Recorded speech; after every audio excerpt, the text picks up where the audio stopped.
voilà, un réveil un peu compliqué, 5h30. Je réalise pas trop ce qui va se passer et c'est peut-être pas plus mal. Donc on verra dans peut-être 1 heure ou 1h30 si tout se passe bien. Donc on va passer au-dessus de Châlons-Moulineux. Mérobert, Othon-la-Plaine.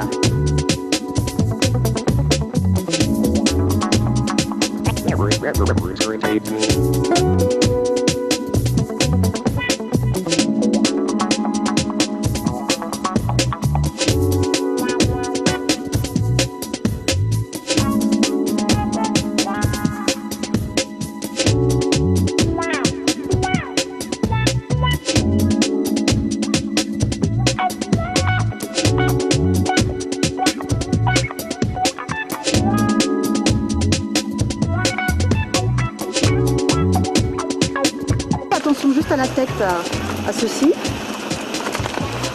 Voilà, tu te mets... oui, parfait. Bon voyage. Merci. Oh, wow. Là, on va avec la vitesse et dans la direction du vent. Donc là, nous sommes à 200 mètres. Nous faisons du 27 km/h.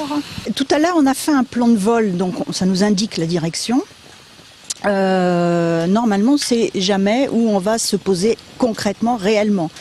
On a des cylindres qui ont une autonomie d'environ 2 heures, avec toujours l'obligation d'avoir une réserve de gaz en cas de zone où on ne pourrait pas atterrir, style forêt, lac ou choses comme ça. Donc toujours avoir une autonomie pour pouvoir se dégager de la situation difficile. Les risques majeurs sont au décollage et à l'atterrissage.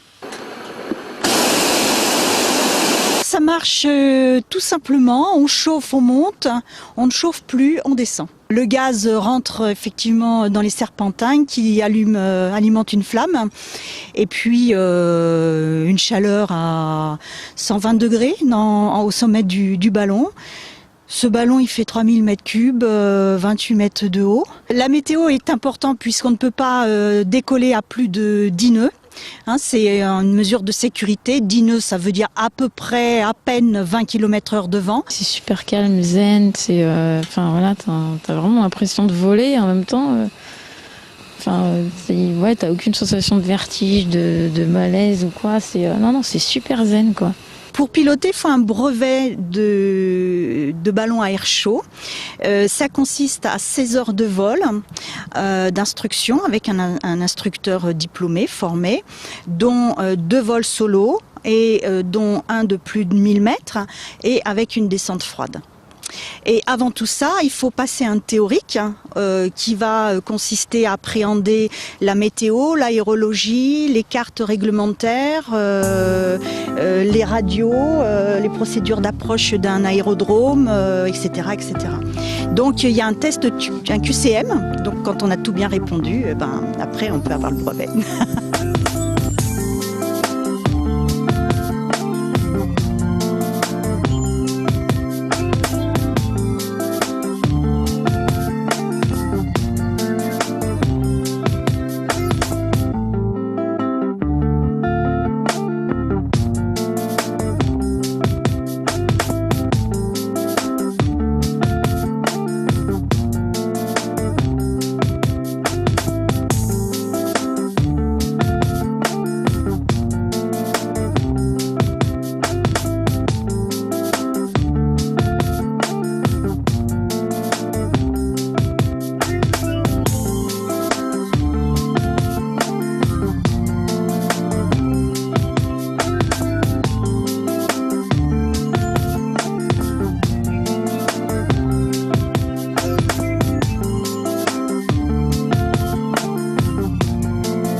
c'était génial, trop fort. Alors je pensais vraiment que j'allais être au fond de la nacelle, accroupie, avoir peur, ne pas sortir la tête, ne pas regarder à l'horizon ou en bas.